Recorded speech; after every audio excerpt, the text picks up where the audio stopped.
Hey everyone, today I want to take a look at art after World War II. We've been taking a look at the interwar art period.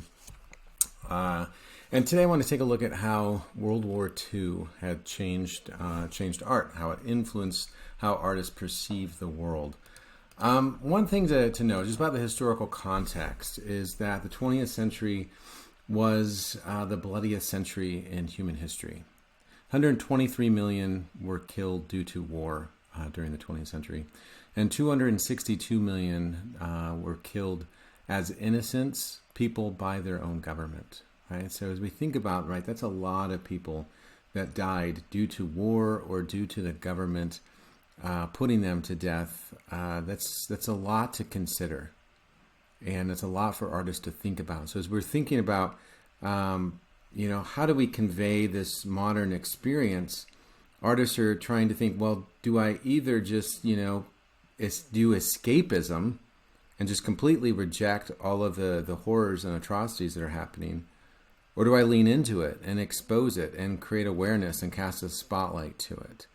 And this is a conflict that artists have to contend with. And I'm sure that at some point you guys will have to contend with. Do you confront the problems of your day, or do you kind of either ignore them or just paint things that are happy and allow people to escape the problems of their day? And I'm not suggesting you should do one or the other. I'm just getting to think about, again, your artistic voice within this. But artists, as they've been reflecting on these ideas, tended to examine a new vision of humanity throughout the 20th century.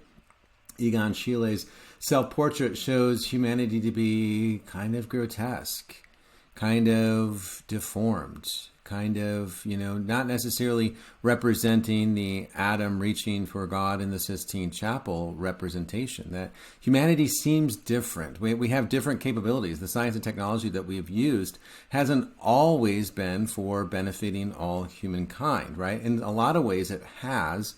But then there's the other side of it that creates things like chemical weapons, biological weapons, nuclear weapons. That leads to a lot of chaos and destruction.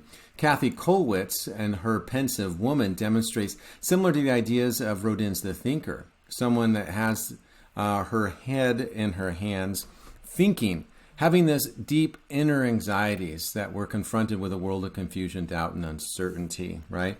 As we think about the historical context of World War II and its aftermath, 6 million Jewish people died. That was 2/3 of the world's population, it should say of Jewish people, not of the entire population, but just of the population of Jewish people.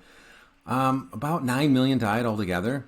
11 million were killed. 11 million were killed altogether, it says on the slide. And 1 million of them were children. And so we have to think about, as artists coming out of World War II are thinking about what do I do with that? How do I come to terms with it? You see just some images of the stacked bodies of victims of the Holocaust, right? On the far left-hand side, this was in a church that I went to in Prague a couple years ago. And from the floor to the ceiling, they're just names, tiny, tiny print names of everyone that died in Czechoslovakia or the Czech Republic. And it's overwhelming. I mean, because from a stance, kind of stepping back from it, it looks like some type of interesting print of wallpaper, and then you look and they're individual names. And then you start to become overwhelmed as you go from room to room, and you just start thinking, that's a lot of names. It just feels very, very weighty. And then the question that comes is, how could human beings do this to one another? How could another human being not see the humanity in someone else and just completely think that we're going to just take them out? We're just going to kill them. It makes no sense, logical sense, how someone could actually do this to another human being. So people in the aftermath of World War II were really having what is known as an existential crisis, right? Existential, the first part of that is exist, E-X-I-S-T, right? Thinking about existence, what does this mean? What is humanity? right? What are we capable of? I mean, who would do this? And is this darkness within everyone? Is this just a certain group of people? What in the world, right? So there's a lot of doubt, a lot of anxiety. I don't know if you've ever been to the Holocaust Museum in Washington, D.C., but I mean, it's a great museum. It pays wonderful tribute to the victims of the Holocaust. And they give you a passport upon entering into it, that you get another name and identity of someone that was in the Holocaust. And then you walk through and you see the barracks, you go through like the cattle cars of the train, and it gives you kind of the experience of the Holocaust, although it's all done within, central air and in a very pristine museum, but it kind of tries to give you a little bit of a flavor. But if you really want more of a flavor, you actually have to go to Europe and walk through the concentration camps. When you go through them, I went to one in Mauthausen in Austria, and you go through that, and you're a different person when you walk out. Right, you're changed in some way. Just the gravitas of it, the weightiness of it, the impact that it has on your person. You're just different. You see the world differently, and it's not to say that you're broken and you'll never recover, but you start to understand what in the world people had to go through, and you start thinking, what in the world did people do to these? And the other thing you start thinking, this is where you really change. How can I make sure this doesn't happen? Right? That's really the lasting impact of it. As you go through the Holocaust Museum in D.C., one of the rooms is this room that you see here, and on both sides of the room, this room is about 50, maybe a little more, maybe it could be 100 feet long, and on both sides, it's kind of the same. On both sides, they have just shoes that they would give people that would be going into the concentration camp. And then on the wall is a poem here that is from the voice of the shoes, which is an interesting thing to think about, as the narrator is the shoes, right? We are the shoes, we are the last witnesses, we are the shoes from grandchildren and grandfathers from Prague, Paris, and Amsterdam. And because we are only made of fabric and leather, and not of flesh and blood, each one of us avoided the hellfire. And I think, this was the most impactful room for me in the DC Holocaust Museum. Because, not only, you're just overwhelmed by how many shoes are there. And this isn't all of the shoes of the people in the Holocaust, obviously. But there's just a lot of them. And you start realizing, right? You can smell the old leather. It just has this kind of grittiness to it. And then you read the poem, and you start to realize the lack of humanity, that the flesh and blood people, they were burned in huge crematoriums, that it wasn't really worth, that they wanted to be completely eradicated from existence, as though they didn't have a history. But the shoes, since they had a practical function that they could be given to someone else, they were kept. And that's an interesting mindset, that something of material nature has more value than a person.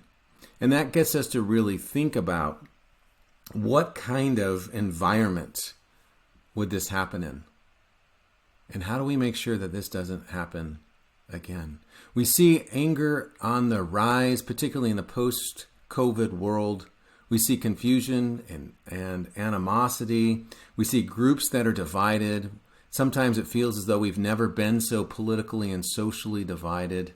Sometimes it feels like the gulf between us is so great that it can never be bridged. But then we have to think, what unites us is the human experience. We're all here trying to survive, struggling. There's more that unites us than divides us.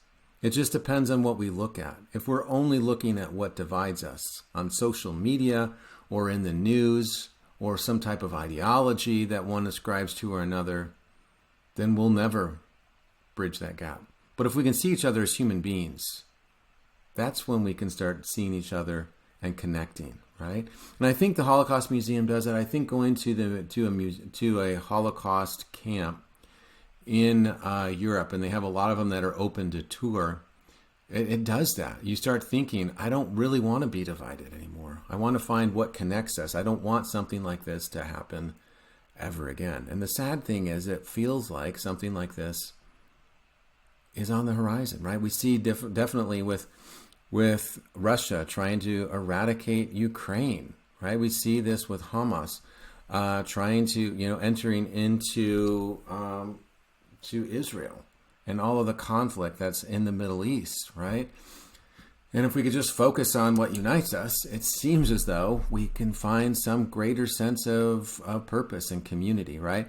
The other major element that left a lasting impression on society after World War II was the use of the atomic bomb. Never before in human history have we had such destructive capabilities that we can destroy an entire town with one bomb, right? Hiroshima we bombed on August 6, 1945, and 2,000 people died. 3 days later, we bombed Nagasaki, killing another 100,000 with one explosion and then the fallout afterwards, right? And so at this point, we enter into a new age, what is known as the atomic age, where we start mass producing atomic bombs, and then Russia's going to get an atomic bomb in 1949, the Soviet Union, and then there's going to be this massive arms buildup of atomic weapons. And after this point, we have the ability to end all life on Earth in 20 minutes. Completely gone. Humans, animals, plants, everything can be destroyed many, many, many times, 100 times over in 20 minutes. And so humanity has never had that capability of destroying all life on Earth. And now we're standing at the brink of a precipice. They're standing on the edge of a cliff. And it's pretty scary. And artists are deeply affected by that, right? So the science, the atomic bomb gives us the science to destroy. The Holocaust gives us the idea that humanity might be foolish enough to use them, right? That we might be sadistic enough to say, we just want to wipe out our enemy. Get rid of them all. Eradicate them, right? That's what Hitler was trying to do with the Jewish people, eradicate them all. And we need to be cautious when we start saying we need to eradicate them all. Everyone is our enemy, right? If there's one thing that I learned from the Book of Mormon, is how many times there's genocide within its pages. How many groups of people lived, and then there was another group of people that said you need to completely be all destroyed, right? And so in the aftermath of World War II, we feel as though we're standing on the edge of a cliff, and it's pretty scary thinking that this could happen, that we're living in a world that we don't know, tomorrow might not even exist. And so artists are grappling with that, right? Grappling with those ideas, grappling with those fears. I wanted to show you a BBC clip that dramatizes the bombing of Hiroshima, and it's going to give you some documentary footage. They're going to have an interview of the pilots and what they were thinking at the time. They didn't know if this was going to work or not. They were still, it was still new. They weren't really sure about it. They were just flying over the target of Hiroshima. They dropped the bomb, and then they waited, right? So it's interesting to hear their story.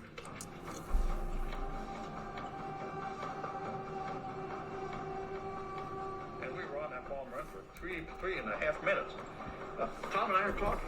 Christ, Dutch, you never sat on a bomb run this long over Germany. They'd have blasted us out the sky. Yeah! He said, nothing there. No opposition, no nothing. Or anything. Just, sit, going to bomb the target.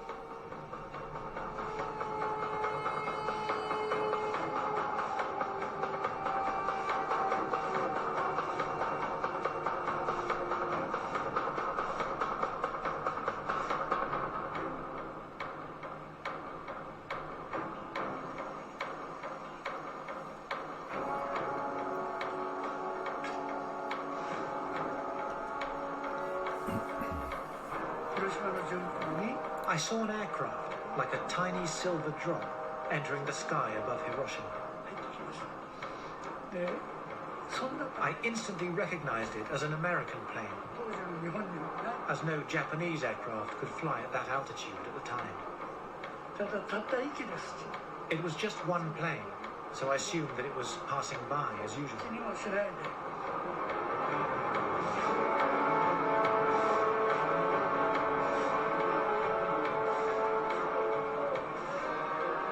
I was counting. 1, 2,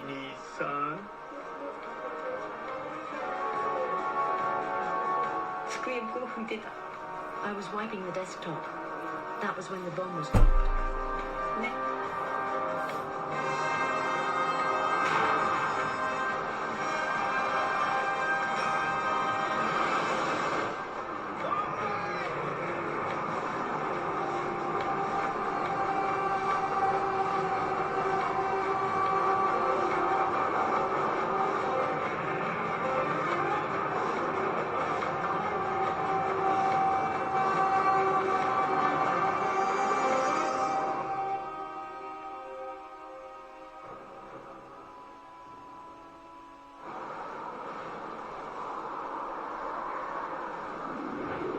It took about 45 seconds from the time the bomb left the airplane until it exploded.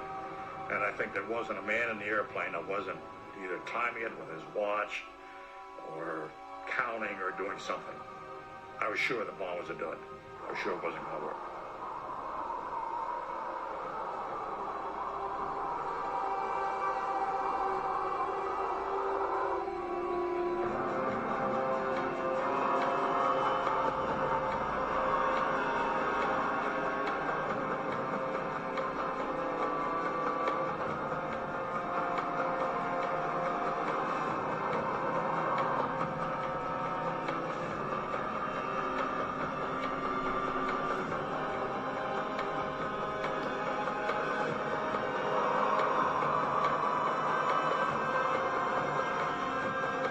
After falling for 43 seconds, the time and barometric triggers started the firing mechanism. A uranium bullet fired down a barrel into a uranium target. Together, they started a nuclear chain reaction. Solid matter began to come apart, releasing untold quantities of energy.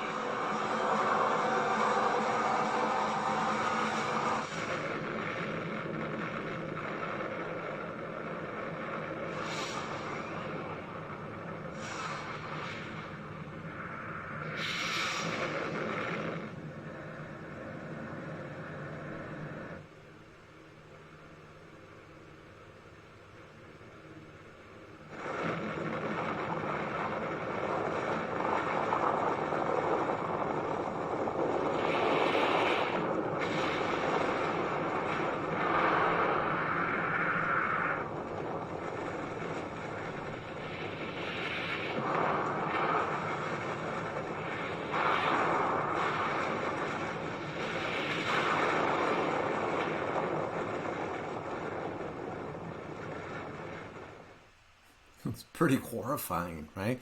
When the news of this traveled around the world, right, people were horrified. This launched us into a new era, and the question is, what now? And so, thinking about this, some critical thinking questions is: how do you think artists would respond to that? Right, a new age.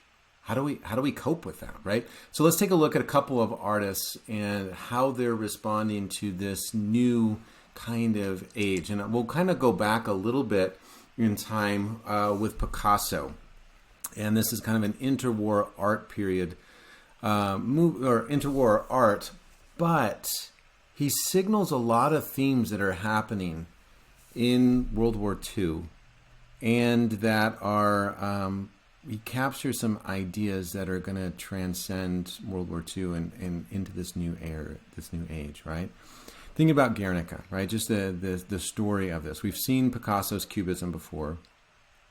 What this story is about, the message, right? Guernica is a region in southern Spain on the border between Spain and France in what is known as the Basque Country, right? So the Basques are just a group of people, mainly agrarian people, farmers. But the problem with them, I suppose, the problem with them, according to Spain, I should say that there's really no problem with them in and of themselves, but the problem for the context of this, for this painting, is that they've been fiercely independent. They don't really consider themselves Spanish. They don't consider themselves French. They consider themselves Basques. And they've always maintained this independence, this individuality, and they've celebrated who they were, right? And occasionally, according to legend, the Spanish king or whoever, French king, would come into this region and want to collect taxes. And according to legend, the tax collector's body and head, being severed, would be found a few days later. And the idea for the Basques is, we're not really Spanish, we're not really French, stop bothering us, right? Fast forward to 1930 Spain. Spain is in the middle of a civil war between a rising political movement known as fascism, which is happening in Italy. It's also happening in Germany.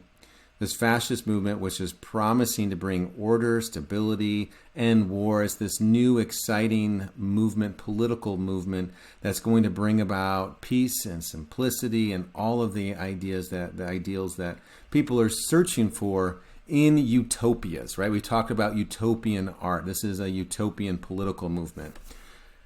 The party was led, or that group was led by Francisco Franco.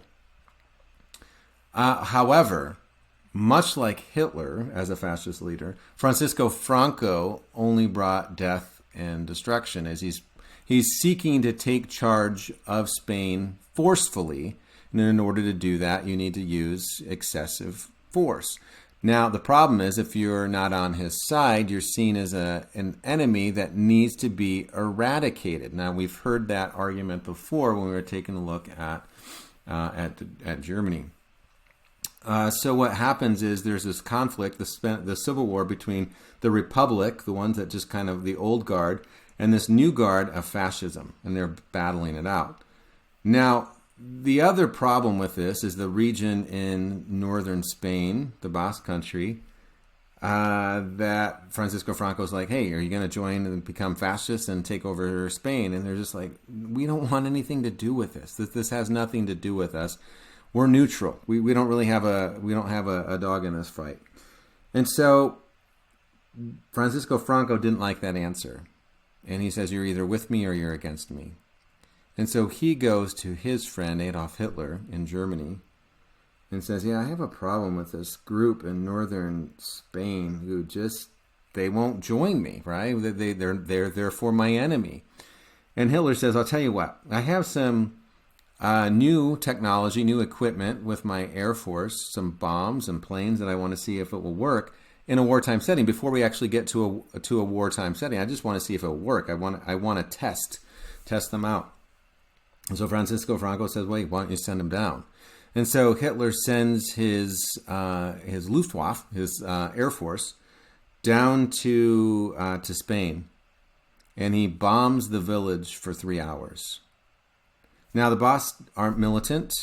They're farmers. They're innocent. They didn't do anything. It's not like they were protesting Francisco Franco. They just didn't want to join him because they didn't really feel like they were part of it. And the village burns for 3 days. 5,000 people died in the bombing of Guernica. And when Picasso heard about this, he was living in Paris at the time. And he's from Spain. He's from Malaga, Spain. When he hears about this, he says, not in my home country. This doesn't go unnoticed. We're not sweeping this under the rug. And so he paints this for the World Fair. A very famous artist, right? He says, I'm going to call attention to this. And this is what he paints. Now, we can take a look at this image and we can say that there's a lot of destruction. There's a lot of chaos. It's confusing. Absolutely. We can take a look at a couple images that are important. One is the bull. The bull is part of Spanish heritage due to bullfighting. Bullfighting goes all the way back to the Middle Ages They were part of like knight training, or this idea of this kind of chivalrous soldier training, where they'd stand in front of a bull and have it chase them, and that was to develop courage and bravery for the battlefield. And then the idea was to try to rock the bull to sleep, or to try to get it so it's so tired. And then at the very end, when the bull can't run or charge anymore, they then take their muleta, they take their sword, and they, as it's charging one last time, they stab it in the back of the neck, where the neck meets the back, and it kills it instantaneously, right? So the bullfight is a tragedy. It doesn't matter if the matador, the bullfighter, wins, or if he loses, right? If the bull wins and kills the matador, which happens on occasion, another matador is going to come in and finish the job, right? So in a sense, bullfighting is a tragedy. In some ways, it's kind of this national tragedy that they celebrate the idea of life and death and the battle, bravery, courage, all of those things that are associated with traditional elements of heroism. But it's a tragedy for the bull. And so a lot of people suggest, now Picasso didn't really argue about his work. Remember, we talked about how he denied the African influence in his art, particularly Demoiselles d'Avignon. So he never really commented on his art, and so people asked him what it is, and he's like, it is what it is, right? So he's not going to explain it. But art historians and critics argue that the bull represents the Basques. These are people coming in, and they're innocent, and they're completely destroyed by another person, right? Now, the horse seen at the center is also an important part of Spanish heritage. The horse is part of the bullfight, because what happens is, before the matador goes out there and fights the bull, a picador goes out there. A picador is someone that rides a horse and has a spear, and then they start poking the bull in the back with a spear, which causes the bull to bleed, which makes it angry and ready to fight. But it also, the bleeding weakens the bull and drains its energy.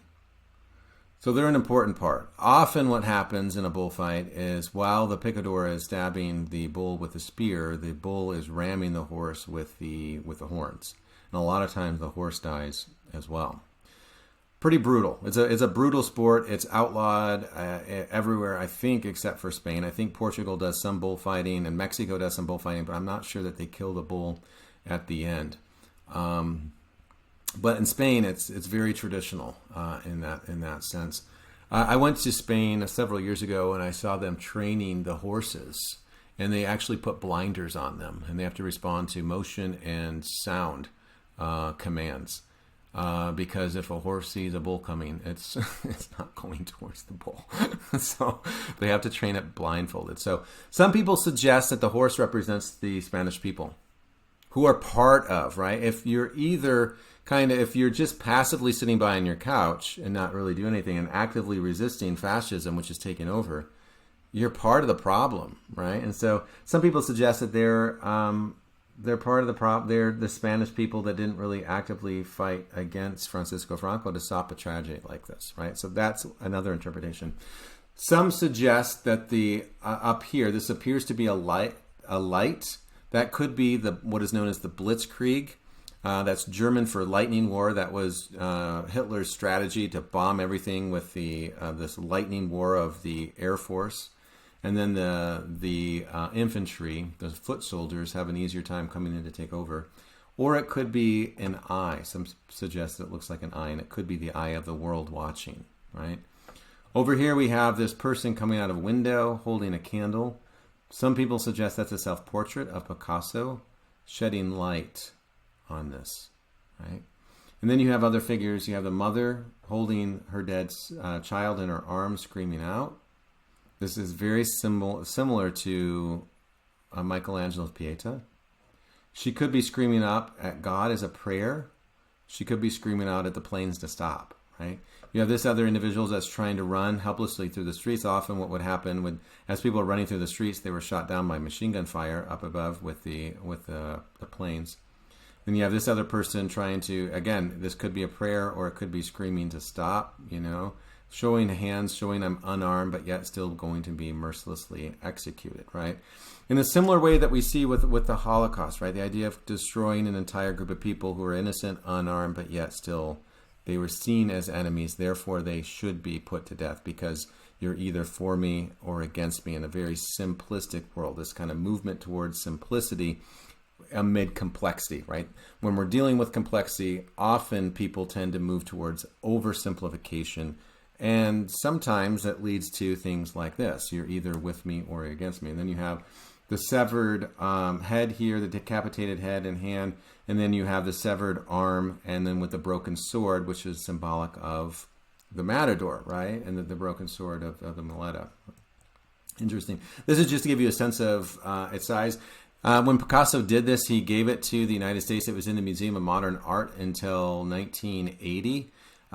He didn't give it to Spain because Francisco Franco eventually did take over and was the leader of Spain until the 70s. And Picasso said, this will never make it to Spanish soil while Spain is not a free state. And so while Francisco Franco is in charge, this is not going to be in Spain. Now, when Francisco Franco dies in the 70s, then they start negotiating, returning this to the homeland of Spain. And then in 1980, it was shipped back, and it's currently in Spain to this day. But this just gives you the sense of the size. I haven't seen this yet. I have a plan to go and see this next July, so I'm super excited about that. They did have an exhibit in Paris when I was there, so this gives you the sense of its size and people kind of walking up to it. But these are photos from the actual, newsreels.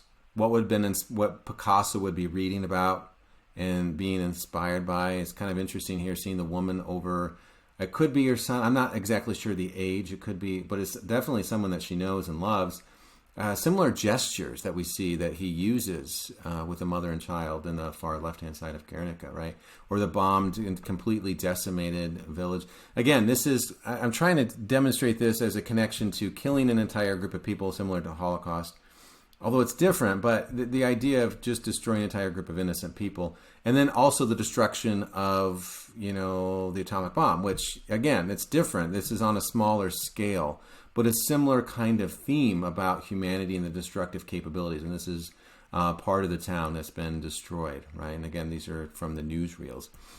Someone put together a three-dimensional version of Guernica, taking the image and then using the wonders of modern technology and putting it to a three-dimensional scale. So it looks kind of like a sculpture that you can kind of walk through. And so you'll see the camera pan through the image. And I think it helps it to come alive a little bit. And we can see the images, which look a little flat from the two-dimensional plane.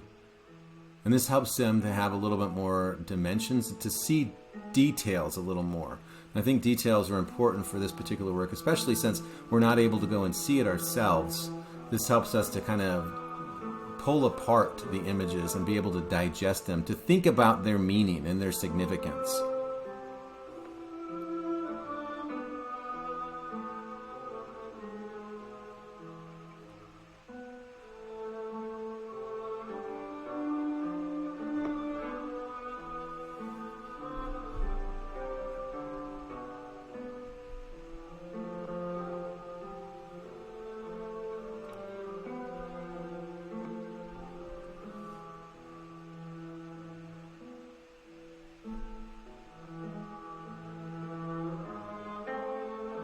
And I think this is getting us to think about how artists are going to respond in the aftermath of all of this destruction.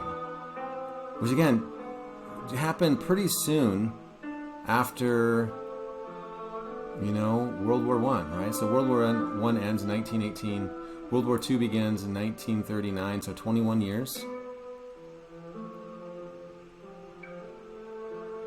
And the question is, how long are we going to go on like this as people? And then the question for artists is, do we just paint, escapism pieces that just focus on wonder and beauty? Maybe. Or do we try to expose this? Because the real fear You can just see the spear that's been turned on the horse here. Kind of irony. But you have to kind of wonder, if you just paint beautiful things, and that's all people see, is beauty, if that's going to desensitize them to a certain extent, that they're going to think that all the world should conform to their standards of beauty. Similar to what we see with social media today, right? When we're all surrounded by our own ideas. And the algorithms and the filter bubbles that we have, they're only giving us what we want to know, information that we want to see, and we're only seeing pretty things. Is that necessarily making us better? Or is that making us so walled off from the conflicts that we can no longer really interact with one another, right? So again, artists are thinking about, right? So do we just do escapism and try to say that, hey, the world is great? Or do we try to show atrocities, right? And we're going to take a look at how artists do both, right? And again, just helping you think about your own artistic voice on where to go with this, right? So this is Picasso's, right? How do I do this? What do I do? I'm going to demonstrate. I'm going to show people this. And the idea for this is, rather than, escapism, the idea for this is show people what we could be capable of so we could be cautious of it. Create awareness so things like this don't happen again. And these are just some details of the image.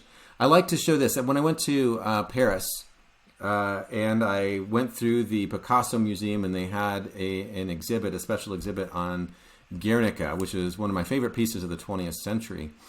I was super excited, and they showed his sketches for this. And so you see an evolving style of how do I represent Guernica? How do I pay tribute to these people who died innocently? How do I demonstrate the problems of a mechanized government that's using science and technology in order to kill an entire group of people? How do I do this, right? So over here you see this kind of iron mechanized, looks like an industrial worker, demonstrating this idea of this angularity, and then we have the cold steel grabbing a woman by the neck, the dead child in her arms, and just squeezing the life out of her. Thinking about this one is the severed head and the hoof, trying to make that connection.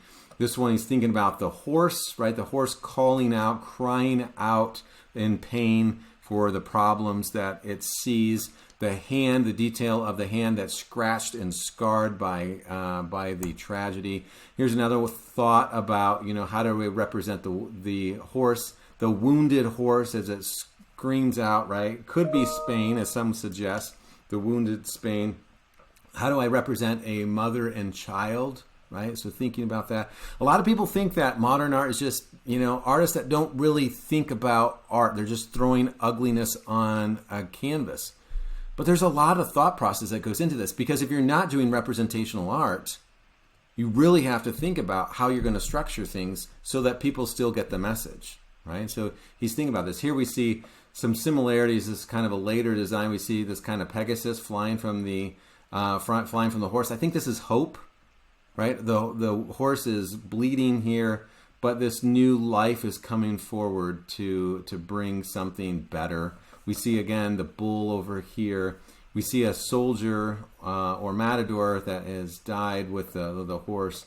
And then we see this figure, which appears to be, in this case, a woman, which kind of changes the context of some people interpreting the candle holder to be Picasso, a self-portrait of Picasso. It kind of changes that context. But again, coming out of the window, holding a candle, showing that to the light of the world, right? Some things to think about in terms of what do we do with this work, right? Consider Picasso's Guernica and why he decided to represent the tragedy the way he did, right? And we see the evolving style. Why do you think he chose black and white instead of colors? Why did he choose to represent the images in a more abstract rather than realistic way? Why do you think he chose to use symbolism and ambiguity instead of making more direct and assertive statements about Francisco Franco? Right? Again, as you think about your artistic voice, as you think about how you're going to call awareness to something, as you think about how you're going to call attention to an idea, we have to think about how visually we're going to do that, what we're going to use, right? Now, let's take a look at modern aesthetics and how artists are kind of grappling with this in the aftermath of the Holocaust and the atomic bomb. The question is, do we go towards representational art, right? Or do we go towards something different, right? And so the idea is that artists are thinking about is, this has been done, right? This is Baroque art. We've seen ideas like this before. And the question is, if we just keep doing this same thing over as artists, are we really creating change? If we just show people beauty, for instance, does that create change? If we just reflect the world around us in a very realistic way, does that create enough change? And maybe in some ways, I think we can argue, maybe it does to a certain extent. But what they're also arguing or thinking about is everything that we've done so far up to this point historically has led us to this moment of the Holocaust and the atomic bomb. And they're uncomfortable with that, as they should be, right? And so they're suggesting maybe there's a new way. Maybe there's something different that art can do. Maybe there's something different that art can be, right? Rather than just showing pretty things that we see with Stalin's Soviet social realism, that it has to be easy to understand and just represents the world and just demonstrates beauty and simplicity, or Nazi art, just let's focus on the happy elements of life, right? Or Norman Rockwell just kind of giving us this kind of Americana, just this happy, beautiful elements of life. Or even Christina's world, right? This one shows a little bit more complexity to it. And I think Edward Hopper demonstrates a little bit more complexity to it, right? But artists are going to start thinking aesthetically, how do we do this differently, right? So thinking about this in terms of post-war art and its connection with aesthetics, I like this quote by Brother Kerr, who teaches music. He teaches organ on campus, and he gave this at a devotional. And he talks about modern art and modern music. Right? He says, one of the classes that I teach examines the theory behind 20th and 21st century music. There's always resistance at the beginning of the semester to the music as it is introduced because it sounds so weird in the minds of students, because the music is not organized around the major minor tonal system so familiar to us, right? So we become familiar with a sound, that's what we expect. Similarly, in art, we become familiar with an aesthetic, a way it should look, and that becomes familiar to us, right? It is considered, because it's not organized in that major minor tonal scale, it's considered not worthy of study, or worse, it is branded somehow evil. But once students understand the theory behind the music, the way it is constructed, the music suddenly makes sense to them and becomes listenable, sometimes even enjoyable. But it does take work on our part to understand what's going on. Sleek learning with an open, eager mind enables learning, enables the Holy Ghost to direct and validate that which we learn, right? So modern art's not necessarily going to look like this, right? It's going to look different than this. And so we have to start thinking about art differently. Let's take a look at Alberto Giacometti as part of this, right? Deeply influenced by the events of World War II, right? Influenced by the Holocaust and how humanity repeatedly tries to exterminate entire races of people. He had great fears about our future, believing that we are on the brink of extinction. Thus, his sculptures reveal frail, hauntingly thin forms.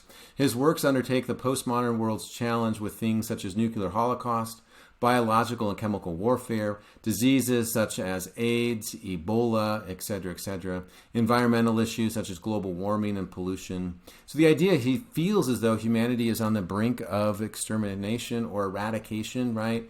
And that creates a lot of fear for him. But it also creates a lot of fear for people, right? Think about the films of the 1950s and 60s and how many sci-fi films are about the brink of extinction. Think about how many films from the 90s and early 2000s and even beyond are about these dystopian aesthetics. The idea of life being on the brink of extinction. I think there was a major TV show that came out a year or so ago that focuses on life, that something tragic happens in terms of some type of biological anomaly or chemical anomaly that creates zombies, right? These ideas are becoming more prominent in the aftermath of World War II, where people are confronting the entire existence of humanity and suggesting maybe there won't be a tomorrow. However, he captures our fears of tomorrow while displaying a muted hope in the future. So yes, he displays this great hope that humanity is on the brink of something. We're standing on the cliff, and it feels as though we could fall off and completely be eradicated. But he hopes that that's not the choice that we'll make, right? And this is the image that he represents. As he's thinking about this aesthetic, as he's inspired by these ideas, he argues, he says, his images just kept getting thinner and thinner and thinner until they got to this point. And he said, this feels like it's done. Right? So again, it's about the process, right? It's not just like, oh, I'm going to throw something ugly up there and just, create something because I can't create something realistic. He's trying to express something within him psychologically, within society psychologically. He says this, whatever he was doing before, he's like, it didn't feel right. It didn't feel like it's capturing who we are today, right? It doesn't feel like it's capturing this, the amount of death and destruction in the 20th century. It doesn't feel like it's capturing this. This is what he's truly inspired by. He's inspired by the people coming out of the Holocaust. They weren't quite alive and they weren't quite dead. They were somewhat in between, right? There's these frail, hauntingly thin forms. And he's inspired by their ability, despite all hope, they continue to live. That's inspirational, right? He's inspired by stories of people in the Holocaust camps who would give just a small portion of bread for a couple of days, right? And that's all they were given. They would give their small ration. They would get up from their cot, walk to the opposite side of the camp to give it to someone else who needed it more. And he says, that's humanity. Humanity is not the people that are putting these people to death. Those are animals. Humanity are the people that get up and continue to move forward. Humanity is the people that have hope, determination, and grit to keep going. That's humanity. Humanity has love. Humanity has compassion. Humanity has togetherness. They're willing to survive. And he says that's inspirational. And that's what I'm going to represent, right? In the aftermath of this, right? Where we feel as though this could happen at any given moment, right? And these ideas have been reignited. I mean, I lived in this and growing up in the 80s. This seemed like a Holocaust, a nuclear Holocaust could happen at any given moment. And Putin has reignited those concerns today. But the idea of the Holocaust didn't just end in Germany and Austria and Poland, right? You have Cambodia, another genocide. 2 million people died, right? In the 90s, you have 200,000 people dying. That this isn't just a one-time event in that, like an oopsie in the 1930s Germany. This is something that's continually part of human civilization. If you look at our history, we're continually eradicating groups of people. If you look at the Book of Mormon, several examples, whether it's the Jaredites, whether it's the Nephites, eradicated out of existence. That this is something that we need to grapple with because it's not stopping for whatever reason. We're not learning the lesson that we need to learn. And that's a concern. So the question is for artists, do we represent that or do we sweep it on the rug and just focus on pretty things, right? The Rwanda genocide in the 90s, another almost 1 million people died, right? So as he's thinking about this, this is what he's representing. This is who we are in the modern world. We're not quite alive and we're not quite dead. We're somewhere oddly in the middle. We're in survival mode. And the question is, what are we going to do about it? What I love about this work is he entitles this The Walking Man. Not the seated man, not the lying down man, not the giving up man, but the man that gets up and walks forward. That yes, it feels as though our backs are to the wall in this post-war era. It feels as though we might not live tomorrow. Who knows? But we're going to continue to move forward with hope, with faith, and determination. He says that's humanity, right? So even though this doesn't look pretty, it's a commentary on the aspirations of who we are as a species, right? This is me standing next to one of his images in the Art Institute in Chicago, just to give you the sense of size. This is about 6 feet tall. Now, what I like to do with these particular works is I like to think about the Renaissance representation of humanity versus the 20th century view of humanity. Most art classes probably wouldn't put these two works of art together because they're coming from different eras. But what I argue is that they're both representing their time. They're both representing their world. Michelangelo, inspired by the Renaissance ideals of what makes a person a great person, what makes a person an ideal hero, someone with faith, someone with grit, someone with determination, someone that has faith in God, that goes on the battlefield armed with nothing but faith and the sling, obviously. but the idea is not having any armor to protect him, right? Giacometti represents the postmodern humanity, the person that has chaos, anxiety surrounding him, physical limitations, physical ailments, psychological problems.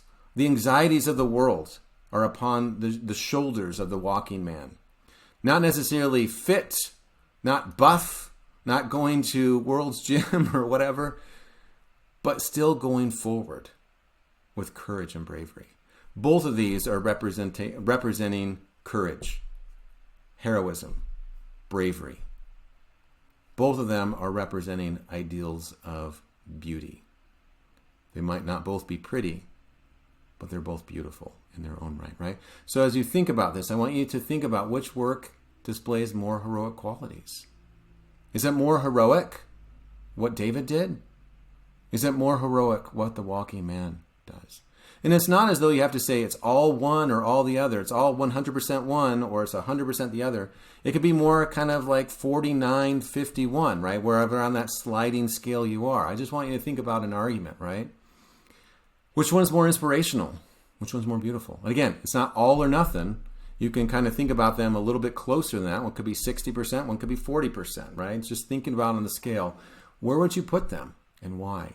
And as we think about this, right, as we think about the modern world and what they're dealing with in terms of the aftermath of World War I and World War II, the aftermath of the Holocaust, the atomic bomb, how do we represent that?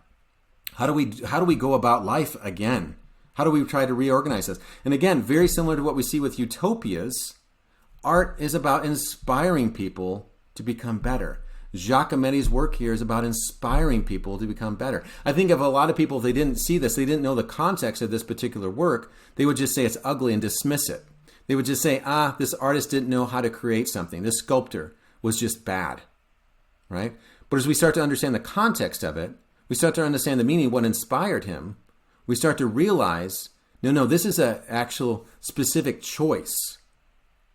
That he's inspired by things. That he wants us to think about things. He wants to put our mind frame into something. That yes, it's not pretty because it's not meant to be pretty. But it's beautiful. And here's why it's beautiful. It might take more work on our part as we study modern art. Because it's not immediately pretty. Because it's about the ideas. It's about creating awareness. It's about reflecting the world around us that's changed. What Giacometti would argue is he would say that we're no longer living in the Renaissance. We're now living in a postmodern era of where we can completely end life on Earth in 20 minutes. That's the world that we live in.